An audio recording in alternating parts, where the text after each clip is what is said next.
క్షుద్ర పూజలు చేశారని కొందరు అంటున్నారు. తరచూ పీడకలలు వచ్చేయి భయపడుతుండేది అని వాళ్ళ అమ్మగారు చెప్తున్నారు. అసలు ఇందులో చాలా కోణాలు బయటకు వస్తున్నాయి. అసలు ఏం జరిగిందా అని. అసలు ఆ రోజు అర్ధరాత్రి ఏం జరిగి ఉంటుంది అనుకుంటున్నారు? దేవత విగ్రహంతో పాటు చెరువులో దూకి మరీ చనిపోయింది. ఈవిడ బాడీ దొరికింది కానీ విగ్రహం మాత్రం దొరకలేదు. మొత్తం రోడ్డు మీద కేకలు కాపాడండి అని సంథింగ్ పేరు పలుకున్నారు. లేదు అనంటే నిజంగానే తన మానసిక పరిస్థితి బాలేదా? అసలు ఆమెది హత్యనా ఆత్మహత్యనా అర్థం కావట్లేదు. అర్ధరాత్రి ఒక మహిళ 2:30 సమయంలో అర్ధనగ్నంగా బయటికి పరుగులు తీసిన విషయం మీ అందరికీ తెలిసిందే. ఈ ఘటన హైదరాబాద్ లోని మేడిపల్లి ఫిర్జాదిగూడలో జరిగింది. ఆమె నగ్న దృశ్యాలన్నీ కూడా సీసీ కెమెరాలో రికార్డ్ అయ్యాయి. అసలు ఏం జరిగి ఉంటుంది?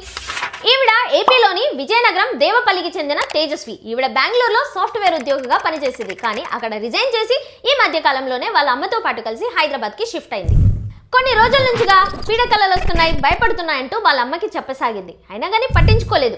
కానీ ఈవిడ 12:30కి బయటికి వెళ్లే సమయంలో వాళ్ళ అమ్మ నిద్రిస్తున్న డోర్ని కూడా లాక్ చేసి ఈవిడ బయటికి పరుగులు తీయడం అయితే జరిగింది. వాళ్ళ అమ్మ పొద్దున్నే లేచి చూసేసరికి ఆవిడ గదికి తాళం ఉంది. కూతురు మాత్రం చెరువులో శవంగా తేలింది. అసలు ఎవరైనా చేశారా లేదంటే ఇంకేమైనా జరుగుంటుందా అనే కోణంలో పోలీసులు దర్యాప్తు నిర్వహిస్తున్నారు. మీరేమనుకుంటున్నారో కామెంట్ చేయండి.